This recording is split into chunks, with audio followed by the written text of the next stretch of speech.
Here we are, Mario Barrios, fresh off his UGAS win. Mate, how are you enjoying Australia? I'm loving it so far. You know, it's my second full day out here. Been having a great time. Weather's beautiful. Everything out here is very beautiful. You've spoken a lot about what's next for you, but you're here in support of Brian Mendoza. Your thoughts on how he looks a couple of days out?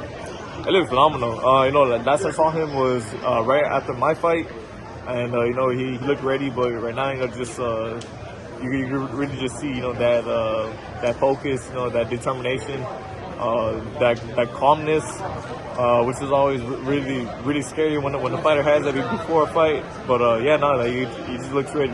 Do you think Tim's underestimating him a bit when him and his manager they're sort of speaking about Crawford and Canelo? They've spoken about Spence and these mega fights. What's your thoughts on that? I know they're trying to sell the fight, but I mean, they might be. You know, I think, you know, Tszyu is you know, he's a professional. He definitely knows, you know, the threat in front of him. So I mean, I don't think he's overlooking Brian. But you know, I mean, if he is, you know, that's, you know, it's definitely a mistake.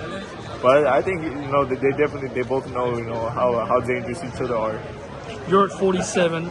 This division's at 154. A guy that just fought there the other week on your card and headlined it, Jermell Charlo. Your thoughts on his performance against the bigger Canelo and the stronger Canelo, and what that does for his career? Yeah, you know, he didn't have the performance that he would have liked. I don't think, you know, you know, like, I'm not writing them off or anything. You know, sometimes, you know, fighter has an off day, and I mean, Canelo's a hell of a fighter. You know, he makes things very difficult. So I mean, he's not you know, a fighter that's easy, you know, to like land these punches or like, you know, to do great against.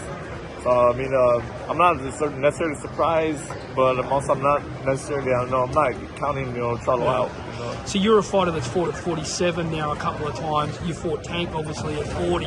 You can't see yourself going back to 140 here again? Oh, hell no. No, exactly. No, never. So, but for Jermell going back to 54 after he's just done the 168. Yeah. Do you see Jermell going back and fighting the likes of Brian or Tim and these other guys? Oh, honestly, I can't say. Yeah, I can't say. I don't know Jermell that well. I don't know how he hydrates. I don't know how he loses weight. I think a lot of that plays into that factor. Benavidez, last thing, Benavidez versus Andrade, big fight back home. Your thoughts on this fight coming up in November? I think that's a big fight. A lot of people have been waiting for. It's, you know, Andrade style. Like, he gives so many people, you know, a tough time.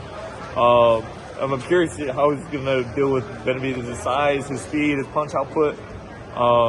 That's another one that's hard to say, you know, how it's gonna go. Last question, just off Canelo, sort of absolutely just intimidating, pushing, just being too strong. Does Charlo sort of skip the Crawford innuendos and fights and concentrates on a fight with Benavidez at 68? Is that the fight the fans want? I could not tell you because I'm not one of the fans, bro. Yeah. Yeah, but I mean, yeah, I don't know. You know, the possibilities are endless. Like, it'd be a great fight, though, huh? Yeah, no, absolutely. Both same weight division. Yeah, I think there's a lot of, you know, great fights out there, you know, that are to be made for him. But I mean, that's definitely, you know, a route he could go. When can we see you back in the ring? Hopefully, you know, early next year. You know, yeah. I'm taking a few weeks off, but I'm going to be right back in the gym and staying ready for what's next. No worries. All right.